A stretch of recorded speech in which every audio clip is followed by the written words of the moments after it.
주 여기 운행하시네.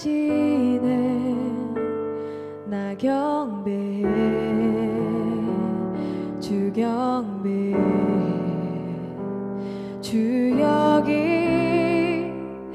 역사하시네.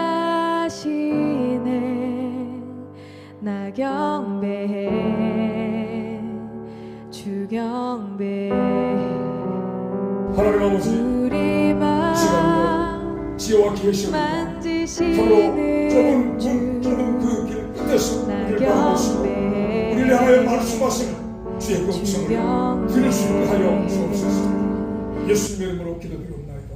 아멘.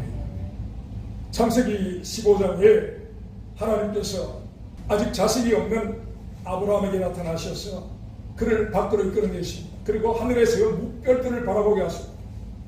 네 몸에서 날 자손이 이와 같으리라, 그렇게 말씀하시게 됩니다. 아브라함에게 아들을 주셔서 그 아들에게서 난 후사가 이와 같을 것이라고 그렇게 약속하신 것입니다. 히브리서 11장 11절 12절 말씀에 보면요, 이때 아브라함의 아내 사라의 상태가 어떠했느냐 하면요, 나이가 늙어 단산한 상태, 곧 죽은 자와 방불한 상태였다고 합니다. 그럼에도 아브라함은 하나님의 그 약속을 믿었다라고 하는 것입니다. 창세기 15장 6절 말씀에 아브라함이 하나님을 믿으니 여호와께서 이를 그의 의로 여기셨다라고 그렇게 기록하고 있습니다. 로마서와 갈라디아서의 저자 바울은요, 이때 믿음으로 의롭다 하심을 얻게 된 것을요, 복음의 근간으로 삼았습니다. 말하자면 아브라함이 하나님께로부터 의롭다 하심을 얻으면 아브라함의 어떤 행위의 결과가 아닌 오직 믿음에 의한 것이라고 증거합니다. 로마서 4장 1절에서 8절 말씀 가운데 그런즉 육신으로 우리 조상된 아브라함이 무엇을 얻었다 하니 만일 아브라함이 행위로서 의롭다 하심을 얻었으면 자랑할 것이 있으려니와 하나님 앞에서는 없느니라. 성경이 무엇을 말하느냐? 아브라함이 하나님을 믿으면 이것이 저에게 의로 여기심 바 되었느니라 라고 그렇게 말씀하고 있습니다. 그래서요, 행위로 말미암은 의가 아닌 믿음으로 말미암아 의롭게 되는 이신득이, 곧 이신칭의를 증거합니다. 그런데 여러분, 문제는요, 아브라함의 이 믿음이 실속이 되지를 못하였다는 것입니다. 하나님께로부터 아들에 대한 약속을 받은 이후 10여 년을 하나님의 약속을 믿고 자식을 기다렸지만 아이가 생기지 않자 아브라함과 그의 아내 사레는요, 자신들의 방법으로 자식을 얻을 것을 계획합니다. 그래서 사라의 여종이었던 애국 여인 하갈을 아브라함에게 주어서 자식을 낳게 했습니다. 그 이름이 이스마엘입니다. 이때 아브라함의 나이가 86세였는데요. 여러분, 믿음의 의인이 난 이 불신앙의 아들, 여러분 어떤 생각이 드십니까? 그렇다면 아브라함이 75세 때 하나님께로부터 믿음으로 의롭다 하심을 받은 그 믿음의 의인은 어떻게 되느냐 하는 것입니다. 고민이 되는 것입니다. 그러나 하나님은요, 아브라함이 이런 불신앙에도 불구하고 그에게 약속하신 대로 25년 후에 아브라함의 100세 때에 90세 된 사라에게 아들을 주십니다. 이름이 이삭입니다. 고령이었습니다. 그리고 생물학적으로 자녀를 생산할 수 없는 사라의 그 죽은 태에 불어넣어 주신 하나님의 무한 생명의 능력이며 새 생명의 능력이 바로 이삭이라고 하는 것입니다. 하나님은 약속의 이 자녀 이삭을 주시면서 불신앙으로 난 육신의 자녀 이스마엘을 집에서 내어보내게 그렇게 하셨습니다. 하나님은 오직 약속의 아들 이삭만을 아브라함의 자녀로 인정하시고 그 이삭을 독자 이삭이다 그렇게 부르십니다. 독자 이삭. 그리고 창세기 22장에서요, 그 독자 이삭이 17세쯤 되었을 때에 하나님이 아브라함을 시험하셨다고 합니다. 그래서 아브라함의 그 아들 이삭을 모리아산의 한 산에서 번제로 드릴 것을 지시하시게 됩니다. 창세기 22장 2절 말씀에 여호와께서 가라사대 내 아들 네 사랑하는 독자 이삭을 데리고 모리아 땅으로 가서 내가 네게 지시한 한 산 거기서 그를 번제로 드리라, 이런 명령을 내렸습니다. 인륜과 상식을 넘어서는 참으로 놀랍고 기가 막히는 그런 지시였지만, 근데 여러분 참으로 더 놀랍게도 이때 아브라함은 하나님의 명을 순종하고 살 길을 걸어서 모리아의 한 산에서 그가 100세에 얻은 아들 이삭을 결박하고 번제단 위에 올려드렸습니다. 그리고 칼로 그 독자를 내리치려 합니다. 그때에 다급한 음성이 하늘로부터 들려왔습니다. 창세기 22장 11절로 12절 말씀에 여호와의 사자가 하늘로부터 그를 불러가라사대 아브라함아 아브라함아 하시는 아브라함이 가로되 내가 여기 있나이다 하며 사자가 가라되 그 아이에게 내 손을 대지 말라. 아무 일도 그에게 하지 말라. 네가 네 아들 네 독자라도 내게 아끼지 아니하였은지 내가 이제야 나를 경외한 줄 아노라. 이렇게 말씀합니다. 하나님께서요 아브라함이 하나님의 뜻을 복종하기 위해서 사랑하는 자신의 독자를 당한 그 부정을 아버지의 그 정을 초월한 그 순종을 확인하는 순간 하나님은 칼을 내리치는 아브라함의 손을 잡으십니다. 내가 이제야 나를 경외하는 줄 아노라 하신 것입니다. 여러분 하나님께서 이 아브라함에게요 이제야 라고 하신 이 말씀에는 많은 뜻이 내포되어 있습니다. 말하자면 하나님께서 이전까지 아브라함의 믿음에 대하여 별로 인정하시지를 않고 계셨음을 암시하는 말씀입니다. 그간의 아브라함의 행적을 보면요 우리들의 눈에도 그가 기근을 피하여서 약속의 땅을 떠나 애굽으로 내려갑니다. 그는 가나안 땅에 있고 거기 거할 것을 명령받은 사람입니다. 그런데 기근이 일어났다고 그 기근을 피하여서 약속의 땅을 떠나서 애굽으로 내려간 일이 있습니다. 그리고 거기서 자신의 아내를 누이라고 씁니다. 그리고 사례를 자신의 아내를 애굽왕 바로에게 뺏기는 일이 발생합니다. 그리고 하나님의 언약을 끝까지 붙잡지 못하고 이스마엘을 인간적인 방법으로 생산한 1등은요 믿음의 조상답지 않은 일이 분명히 있습니다. 분명 창세기 15장 6절 말씀에 그가 믿음으로 의롭다심을 얻었지만 그 후에 그의 행적은 의를 얻게 했던 그의 믿음이 하나님으로부터 의심을 받을 만한 충분한 일들이었다고 하는 것입니다. 그러한 아브라함이 창세기 22장 모리아산에서 하나님의 명령에 온전히 순종하였을 때 그때서야 하나님께서 아브라함의 믿음을 인정해 주시게 된 것입니다. 내가 이제서야 나를 경외하는 줄 아노라 이렇게 말씀합니다. 여러분 여기서 경외라는 말은 야레라는 히브리 말인데요 두려워하다는 뜻입니다. 곧 믿음에는요 하나님을 두려움이 포함되어 있다는 것을 여러분 기억하시기 바랍니다. 신약 성경 야고보서의 저자 야고보 사도는요 이때를 근거로 아브라함이 하나님께로부터 의롭다 하심을 받은 것이라 주장을 합니다. 야고보서 2장 20절로 22절 말씀에 우리 조상 아브라함이 그 아들 이삭을 제단에 드릴 때에 행함으로 의롭다 하심을 받은 것이 아니냐. 네가 보거니와 믿음이 그의 행함과 함께 일하고 행함으로 믿음이 온전케 되었느니라. 그렇게 증거하고 있습니다. 여러분 여기서요 로마서와 야고보서의 저자는요 아브라함이 믿음으로 의롭다 하심을 받은 사건과 그 때를 완전히 다른 데 두고 있음을 보게 됩니다. 바울은 창세기 15장에 아브라함이 아무런 행위 없이 그저 하나님의 약속을 믿었을 때에 하나님께로부터 의롭다 하심을 얻었다라고 주장했습니다. 그러나 야고보는요 그 창세기 15장이 아닌 창세기 22장 모리아산에서 아브라함이 독자 이삭을 들었을 때에 그의 순종 곧 그의 행함이 있었을 때 비로소 의롭다 하심을 얻었다라고 주장합니다. 여러분은 이 두 분의 주장 중에 누구의 주장에 동의를 하십니까? 누구의 말이 맞고 누가 틀렸다고 생각하십니까? 어떻게 생각하십니까? 사실요 누가 맞고 누가 틀리고가 없습니다.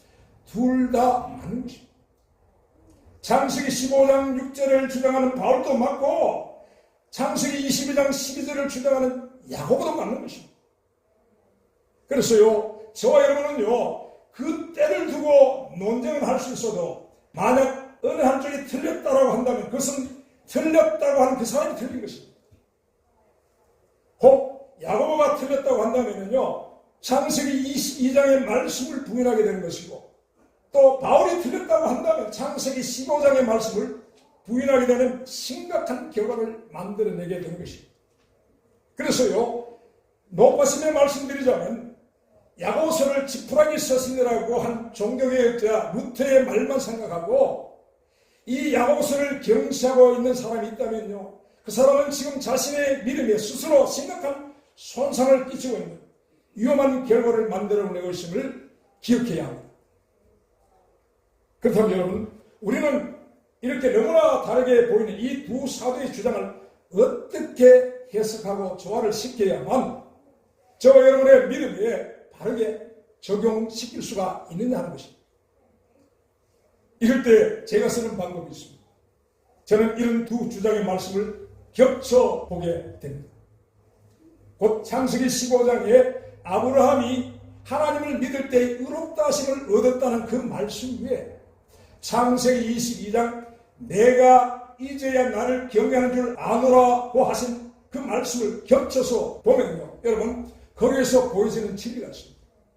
겹쳐보시기 바랍니다. 여러분 눈에 무엇이 보이십니까? 곧 의롭다 하심을 얻는 믿음은요, 믿음의 순종 곧 행위로 증명이 되어야 한다. 믿음이 그의 행함과 함께 일하고 행함으로 믿음이 온전케 되었을 때에 이것이 의를 얻는 믿음이라고 하는 것입니다.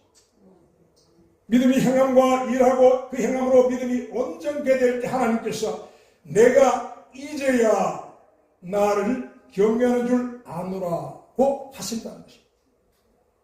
하나님께로부터 이러한 행함으로 인정을 받지 못한 믿음이란 하나님으로부터 의로 인정받을 수 없는 죽은 믿음이라고 하는 것입니다.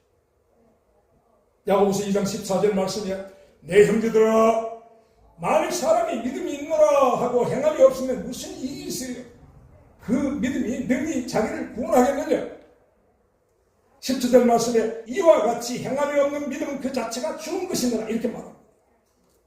여러분, 야고보는요, 행함이 없는 믿음은 그 자체가 죽은 것으로서 그 죽은 믿음으로는 결코 구원받지 못한다라고 단언을 하고 있습니다.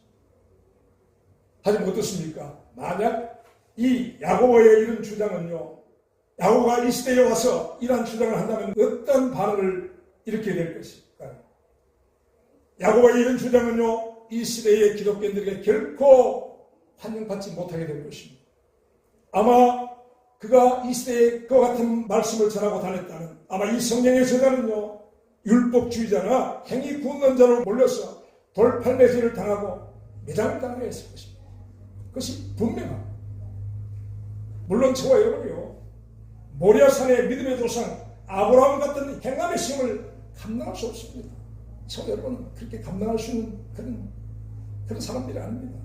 그리고 하나님은요, 우리가 감당할 수 없는 시험은 허락하신 분이 아니신 것입니다. 그러나 여러분, 우리에게 주신 믿음의 분량에 합당한 믿음의 행위 곧 열매가 나타나야 한다고 하는 것입니다. 요한복음 15장에서 그리스도께서 하나님을 농부로 자신과 성도들과의 관계를 포도원의 나무와 그 가지로 비유하십니다. 나는 포도나무에 너희는 가지라. 저가 내 안에 내가 제 안에 있으면 이 사람은 과실을 많이 맺나니 너희가 나를 떠나서는 아무것도 할 수 없는데 이렇게 말씀합니다. 농부 되신 아버지께서 포도나무인 그 아들에게 붙어있는 가지들 가운데 과실을 맺지 않은 가지는 제거해버리시고 무릇 과실을 맺는 가지는 더 많은 과실을 맺게 하려 하여 가지를 깨게 하신다, 그렇게 말씀하고 계십니다. 여러분, 농부가 포도나무 가지를 바라보고 기대하는 것이 무엇입니까? 여러분, 그것은 한 가지 열매입니다. 저희 사택에 우리 사모님이 주신 포도나무 한 그루를 화분에 심어놓고 있는데 아직 수령이 되지 않아서 맺히지 않는데 저는 물 주면서 그 가지를 바라보며 그 열매를 마음속으로 상상을 합니다. 언제나 열매일까? 제가 나무에 물을 주고 음식 찌꺼기를 필요로 만들어 밑에 묻어주고 한 이유가 뭘까요? 열매 얻으려고 하는 거 아니겠습니까? 농부가 포도나무 가지를 바라보고 기대하는 것은 오직 한 가지 열매입니다.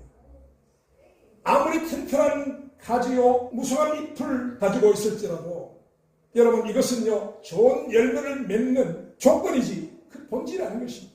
아무리 튼튼하고 아무리 잎색이 무성하면 못하겠습니까? 열매가 없으면 그 무슨 소용이 있겠습니까? 여러분, 본질은 열매입니다. 너희가 과실을 많이 맺으면 내 아버지께서 영광을 받으실 것이요 너희가 내 제자가 되리라 이렇게 말씀합니다.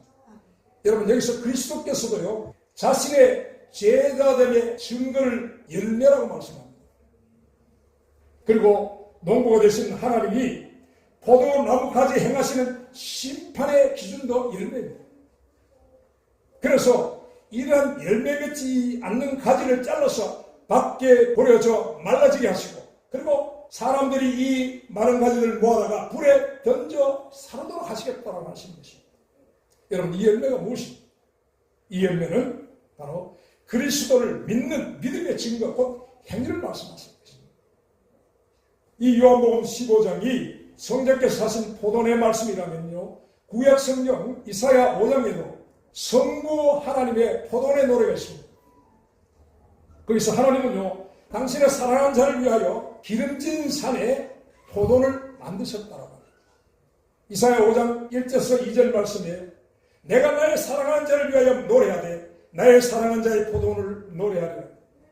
나의 사랑하는 자의 포도는 있으며 심히 기름진 산으로 땅을 파서 돌을 제하고 극상품 포도나무를 심었도다. 그 중에 망대를 세웠고 그 안에 술틀을 팠었도다. 좋은 포도 맺기를 바랐더니 들포도가 맺혔도다. 이렇게 말씀합니다. 여러분 하나님은요 땅에 알아서 많은 돌을 제하고 극상품의 포도나무를 심고 그 포도를 해칠 침략자를 막을 망대를 세우고 그리고 많은 열매를 기대하면서 포도즙을 짤 술틀도 이미 준비를 하셨다고. 그런데 하나님이 이러한 기대는 비참하게 무너졌고 모든 수고가 헛되게 되었다고 하는 것입니다. 그 상품의 포도나무를 심었는데 놀랍게도 그 나무에서는요 먹을 수 없는 들포도가 맺혔다고 하는 것입니다. 하나님의 기대는 실망으로 바뀌었고 자신의 최선의 수고를 물거품으로 만든 그 나무를 보고 하나님은 탄식과 함께 심판을 행하십니다. 이사야서 5장 4절로 5절 말씀에 내가 포도를 위하여 행한 것 외에 무엇을 다 할 것이 있었어요. 내가 좋은 포도 맺기를 기다렸거늘 들 포도를 맺히면 어찌민고 이제 내가 내 포도에 어떻게 행한 것을 내게 이르리라. 내가 울타리를 걷어 불사름을 담게 하며 그 담을 헐어 짓밟게 할 것이요 내가 그것으로 항목케 하리니 다시는 가지를 자람이나 북을 돋지 못하며 신뢰와 행복이 날 것이며 내가 또 구름을 명하여 그 위에 비를 내리지 말라 하리라 하셨으니 대저 만군의 여호와의 포도는 이스라엘 족속이요 그의 기뻐하시는 나무는 유다 사람. 그들에게 공평을 바라셨더니 도리어 포악이요 그들에게서 의로움을 바라셨더니 도리어 부르짖음이었도다. 이렇게 말씀합니다. 여러분 이 하나님의 포도는 이스라엘 족속이라고 말씀하셨습니다. 그리고 그 포도나무는 유다 사람이라고 말씀하셨습니다. 하나님은 이들을요 극상품 포도나무에 비유하셨습니다.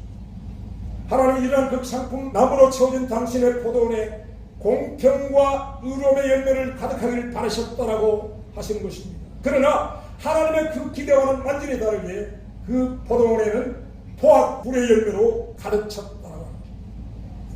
이사야 5장 20절 말씀에 악을 선하다 하며 선을 악하다 하며 흑암으로 광명을 삼으며 광명으로 흑암을 삼으며 쓴 것을 단 것으로 삼으며 단 것을 쓴 것으로 삼는 그들에게 화 있을진저 스스로 지혜롭다 하며 스스로 명철하다 하는 그들은 화 있을진저 포도주를 마시게 용감하며 독주를 빚게 유력한 그들은 화 있을진저 그들은 뇌물을 인하여 악인을 의롭다 하고 의인에게서 그 일을 빼앗는도다. 이렇게 말씀합니다. 여러분 하나님은요 이러한 포도원에 심판을 내리십니다. 이사야 5장 14절 말씀으로 그러므로 수월이 욕심을 크게 내어 한량없이 그 입을 벌린즉 그들의 호름과 그들의 많은 무리와 그들의 떠드는 것과 그 중에서 즐거워하는 자가 거기에 빠질 것이다. 여러분 여기서 수월이라는 것은 지옥을 말씀합니다. 여러분 이렇게 신구약에 기록된 포도원의 심판의 근거와 기준은 무엇입니까? 열매. 그리스도 안에 맺히는 성령의 9가지 열매인가 아니면은 로마서 1장에 기록된 21가지의 불의 열매인가입니다. 하나님이 기대하시는 공평과 의로움의 열매인가 아니면 하나님의 진노를 유발하는 포악과 불의 열매인가 하는 것입니다. 저와 여러분 그리스도인들을요 영적 이스라엘인이요 영적 유대인 믿음이라고 합니다. 왜입니까? 그 이유는요, 저와 여러분 아브라함의 그 믿음의 자체를 쫓는 믿음의 후사이기 때문에 그런 것입니다. 그리스도께서요, 이러한 아브라함의 영적인 후손이나 또 아브라함의 그 육적 후손들에게 말씀하십니다. 요한복음 8장 39절 말씀에 너희가 아브라함의 후손이냐? 그렇다면 아브라함의 행사를 너희도 할지니라 이렇게 말씀합니다. 여기서 주목해야 할 것은요, 이 말씀에 하라고 하신 아브라함의 행사입니다. 행사가 무엇입니까? 곧 아브라함의 믿음의 행위를 말씀하십니다. 오늘 저와 여러분이 함께 읽은 본문 말씀 11절에는요, 주께서 각 사람에게 행위대로 보응하시는 그날에 그 심판의 기준이 사람의 외모가 아니라고 말씀합니다. 아브라함의 육적 후손이나 영적 후손이냐를 보시지 않고 오직 아브라함이 하나님께 행한 아브라함의 행사, 곧 모리아산에서 행위로 증명된 믿음을 보시겠다라고 하는 것입니다. 내가 이제야 나를 경외한 줄 아노라 하신 그 인증의 여부를 보시겠다고 말씀하신 것입니다.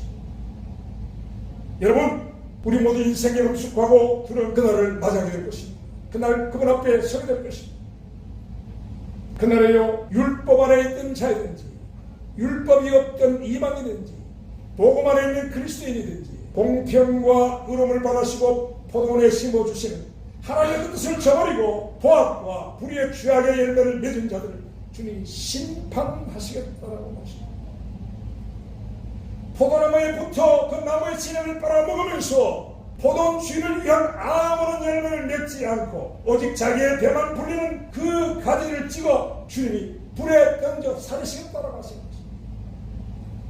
여러분, 그 머리가 어떤 것인지 아시죠?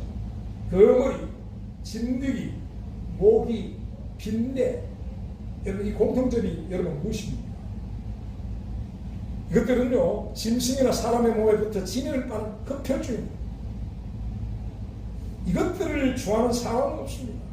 특히 여성분들은 더 혐오하십니다. 사람에게 붙어서 피를 빨아먹고, 어릴 때 보면 그렇습니다. 아이들 다리에 붙어가지고 피를 얼마나 빨아먹는지 배가 빵빵한 그렇게 푸른 거머리 배를 보는 기분은 여러분 혐오 그 자체입니다. 그렇지 않습니까? 그거 보고 아까 그럼 도슬하게 살쪘네 할 사람 있습니까? 동정 탓일 뿐이 있습니다. 땀과 눈물의 수고로 갈아넣고 걸음을 주어 가꾸는 밭에 그 농부의 피땀이 어린 땅의 그 영양분을 빨아먹고 자라는 잡초와 가라지를 바라보고 기뻐하는 농부는 없습니다. 그렇지 않습니까? 힘들어서 땅을 갈고 걸음을 주고 그런데 엉뚱한 것이 나타나가지고 그걸 다 빨아먹고 막 자라는 거 보고 기분 좋은 사람이 있겠습니다. 여러분, 그렇다면 그리스도의 십자가의 수고를 헛되이 만들고 그 보혈을 빨아 자기 배만 불리고 있는 자들, 그런 자들을 바라보시는 하나님의 마음은 여러분 어떻다고 생각하십니까? 몸에 붙은 거머리를 떼어 밟아버리는 것이 사람의 마음이 아니겠습니까? 아이가 저 거머리를 떼어서 어떻게 합니까? 이렇게 대접하고 잘 살아고 보내줍니까? 발로 밟는 거지. 자신의 피땀을 빨아먹고 자라는 가라지를 뽑아 불에 던져넣는 것이 농부의 마음이 아니겠습니까? 하나님께서는요, 그리스도께 붙어 입으로 주여 주여 하지만 정작 주를 위하여 아무런 열매나 행위가 없이 오직 자신의 배만 불리는 자들을 그리스도와 분리시켜서 지옥의 불길 속에 던져 넣으시겠다라고 하신 것입니다. 그날에 아무리 주여 주여 입으로 주님을 불러도 주님은 그들의 그 부르심에, 그들의 부름에 주님은 아무런 반응을 하시지 않으신다라고 하는 것입니다. 그리고 오직 하나 그들의 행위대로 심판하신다라고 하는 것입니다. 무릇 율법 없이 범죄한 자는 율법 없이 망하고 무릇 율법이 있고 범죄한 자는 율법으로 말미암아 심판을 받을. 이 말씀에 복음 안에 있는 기독교인들이라는 말이 없다고 여러분 안심하면 안 되는 것입니다. 여러분, 이 말씀 안에는 이런 말씀이 포함되어 있습니다. 무릇 복음이 있고 범죄한 자는 그 복음으로 말미암아 심판을 받으리라. 어떻게 생각하십니까? 여러분, 이 세 부류들 중에서 누가 가장 엄중한 심판을 받을 것 같습니다. 율법 없는 이방인요? 아니면 율법 안에 있는 유대인이요? 아니면 복음 아래에서 범죄한 기독교인이겠습니다. 율법 없는 이방인은 회개하고 믿음으로 돌아오면 기회가 있습니다. 그리고 율법 안에 있는 유대인들도 회개하고 복음 안으로 들어올 기회가 있는 것입니다. 그러나 복음 안에 있는 자들이 짓는 어떤 범죄는요, 그런 회개의 기회가 아예 없다는 것이 가장 큰 불효입니다. 히브리서 6장 4절에서 8절 말씀에 한번 비침을 놓고 하늘의 은사를 맛보고 성령에 참여한 바가 되고 하나님의 선한 말씀과 내세의 능력을 맛보고 타락한 자들은 다시 새롭게 하여 회개케 할 수 없나니, 기억하시기 바랍니다. 회개케 할 수 없나니, 이는 자기가 하나님의 아들을 다시 십자가에 못 박아 현재 욕을 벌이라. 땅이 그 위에 찾아내리는 피를 흡수하여 닦아낸 자들의 쓰기 합당한 채소를 내면 하나님께 복을 얻고, 만일 가시와 엉겅기를 내면 버림을 당하고 그 마지막은 불사름이 되리라. 이렇게 되었습니다. 여러분, 제가 읽어드리는 이 말씀은 현대교회 안에서는 난의 기준을 알고 있습니다. 이것은 해석하기 어렵다. 난해한 것입니다. 그렇게 분류하고 있습니다. 그래서요, 여기에 대한 설교 하나 들어본 적이 없습니다. 여러분, 이것은 난의 기준이 아닙니다. 오늘 많은 현대교회 설교자들이 이 말씀을 설교하지 않는데요, 설교하지 않는 것이 아니라 하지 못합니다. 한번 구원은 영원한 것이라는 교리의 악령을 쓴 이들에게 이것은 분명 난한 기준이 맞기 때문인 것입니다. 그러나 여러분, 그러한 왜곡의 악령을 벌써 쓰레기통에 던져버린 자들에게는요, 참으로 두려운 말씀이지만 하나님의 진리의 말씀으로 아멘인 것입니다. 하나님께서 사람들의 은밀한 것을 심판하신 그날에 사람들에게 요구하시는 하나의 법칙이 있습니다. 누가복음 12장 48절 말씀에 말씀하십니다. 무릇 많이 받은 자에게는 많이 찾을 것이고 많이 맡은 자에게는 많이 달라 할 것이니라 입니다. 여러분, 이 땅에서 삶이 불공평하다고 불평한 사람들 많습니다. 저 사람은 다이아몬드 수저를 물고 나서 저렇게 잘 나가고 잘 사는데 나는 그 수저를 물고 나서 이렇게 시길이 공상맞게 사는 거야. 참으로 삶이 공평치 않다, 불공평하다고 입에 달고 불평하고 사는 사람들 많습니다. 그런데 여러분, 그날에 하나님은요, 많이 받은 자에게 많이 요구하신다고 분명히 말씀합니다. 그리고 이 땅에서 많은 권리를 누린 자들에게 많은 책임을 물으신다고 합니다. 많이 가졌던 자들에게 그것으로 남긴 많은 것을 그날에 찾으셨다는 것입니다. 그래서요, 여러분, 하나님은 공평하신 분이시라고 하는 것입니다. 그래서 이런 의미에서 그리스도인은 두려워해야 합니다. 아까 경외함이 두려움이라고 말했습니다. 이런 의미에서 저 여러분 그리스도인은 두려워해야 합니다. 여러분, 그리스도인들은요, 세상에서 하나님께로부터 가장 많은 것을 받은 사람이 그리스도인들이기 때문인 것입니다. 저 여러분은요, 하나님의 생명을 주시는 사랑을 받은 사람들입니다. 그 넓이와 길이와 높이와 깊이를 흉내할 수 없는, 도무지 가늠할 수 없는 그 그리스도 안에 있는 사랑을 받은 사람입니다. 하나님의 전부를 받았고 모든 것을 받았고 가장 귀한 것을 받은 사람이 저와 여러분들입니다. 이것은요, 십자가에서 하나님의 독생자의 중심으로 확증된 사실입니다. 우리가 아직 죄인 되었을 때 그리스도께서 우리의 중심으로 확증되는 그런 사랑인 것입니다. 이런 사랑을 받은 자들이 그 보혈의 은혜 안에 살면서도 그 사랑을 주신 분께 아무런 반응도 관심도 없고 도리어 배신하고 그 피로 자신들의 배만 불리고 있다면 여러분들이라면 어떻게 하시겠습니까? 하나님은요, 각 사람에게 그 행한 대로 봉하신다고 말씀합니다. 참고 선을 행하여 종교와 영광과 석재함을 구하는 자에게는 영생을 하시고 오직 당을 지어 진리를 쫓지 않고 불을 쫓아내는 자에게는 노와 분으로 하시리라 말씀하십니다. 하나님의 진노로 불태우신다, 그렇게 말씀하고 계십니다. 율법을 가지고 범죄한 자는 그 율법으로 망하게 하시고 무릇 율법 없이 범죄한 자는 율법 없이 멸망하게 하실 것이며 또한 복음을 가지고 범죄한 자는 그 복음으로 심판을 받게 될 것이라고 합니다. 고린도후서 5장 10절 말씀에 이는 우리가 다 반드시 기억하시기 바랍니다. 다, 그리고 반드시 그리스도의 심판대 앞에 드러나 각각 선악간에 그 몸으로 행한 것을 따라 받으려 함이라 라고 했습니다. 여러분, 여기에는 예외가 없다는 말씀인 것입니다. 그래서 이 시대의 그리스도인들은요, 그 심판의 두려움을 가져야 합니다. 여러분, 이러한 두려움이 그리스도를 하여금 거룩한 행실과 경건함 가운데 그리스도의 구원을 바라게 할 것이라고 하는 것입니다. 오늘 말씀이나 성경이 이 두려운 심판과 지옥을 선명하게 계시하시는 그 이유가 여기 있는 것입니다. 겨울에 추위와 굶주림을 두려워하는 꿀벌이나 개미는요, 그 꿀과 양식을 쌓으며 겨울 대비합니다.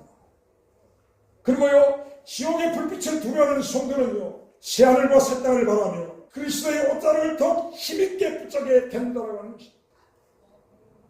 사랑하는 여러분, 부디 주님의 일하신 뜻을 따라 오늘 이 말씀을 받으며 두렵고 떨림으로 구원을 이루어가는 우리 모두가 되시기를 간절히 바랍니다. 기도하시겠습니다.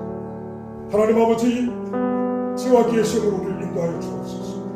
행함이 없는 반쪽짜리 믿음의 자신의 영생을 걸고 있는 이 시대의 어리석음에서 우리들을 깨닫게 하시고 행함의 모래산에서 하나님께 발견되는 우리 모두가 되게 하여 주옵소서.